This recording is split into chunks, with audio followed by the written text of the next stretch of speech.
So I just wanted to. I've been watching some fights, Showtime's been re airing Pacquiao versus Bradley. And, you know, the first Pacquiao versus Bradley, I was saying how I thought Bradley had a good chance of beating Pacquiao.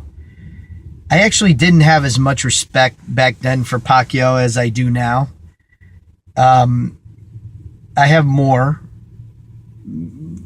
respect for his style and how it's difficult to combat. Here's what I'll have to say. I took Pacquiao in that fight because I felt like even if it were close, that they would give the nod to Pacquiao as they always do. And then it turned out that it wasn't even close, and they didn't even get and they didn't give him the nod either. I mean, for once, I agree with Letterman and Lampley and those Momo heads over there that Pacquiao won almost every round of that fight.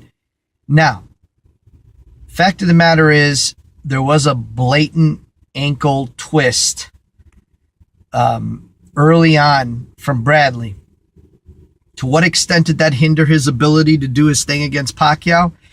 I mean, a bad foot, that's no joke. For your power, for your ability to move around. I mean, it appeared as though he continued to move around. To what extent he was in pain, I guess we don't know other than what he says, but I don't know. I want to say Pacquiao because I think that he won the first fight so convincingly and even with a healthy ankle, I think that, like I said previously, that Bradley's been through a couple wars.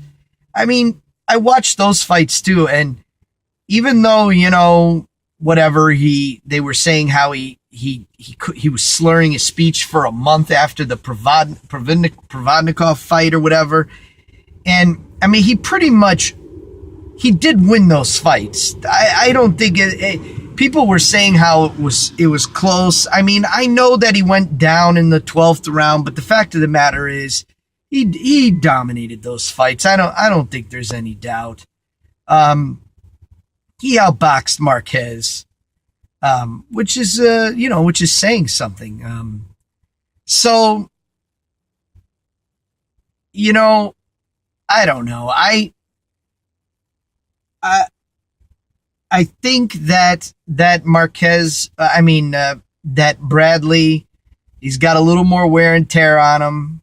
He's got a little more experience too, but he's got a little more wear and tear.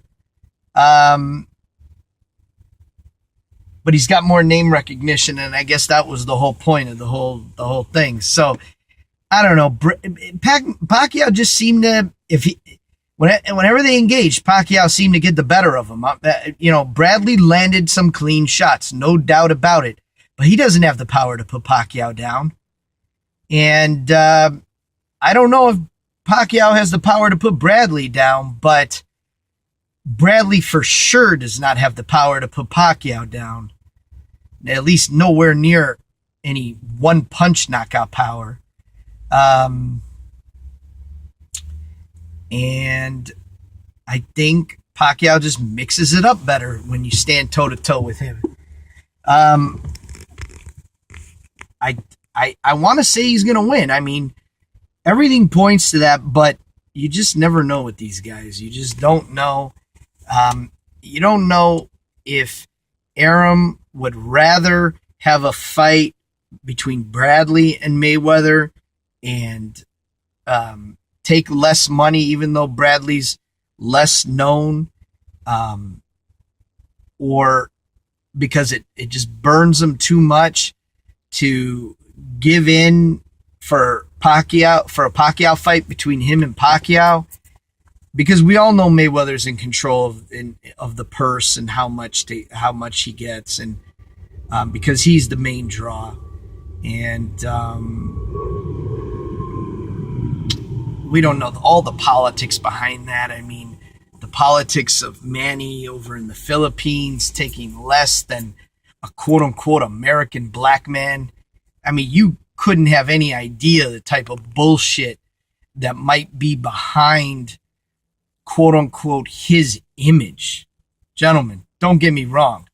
That's a bunch of bullshit. I am in no way supporting this or saying I agree or that I understand, or all I'm saying is that you don't know the kind of foreign mental because Pacquiao's involved in politics over there, and the mental games and the mental the political issues that might come from the public over there knowing that Mayweather is more financially powerful than he is. There could be so much bullshit. Trust me. It goes way deeper than just who's a bigger draw. Trust me. Well, at least for Pacquiao, it does. For Mayweather, it's about the dollars, plain and simple. But that's it.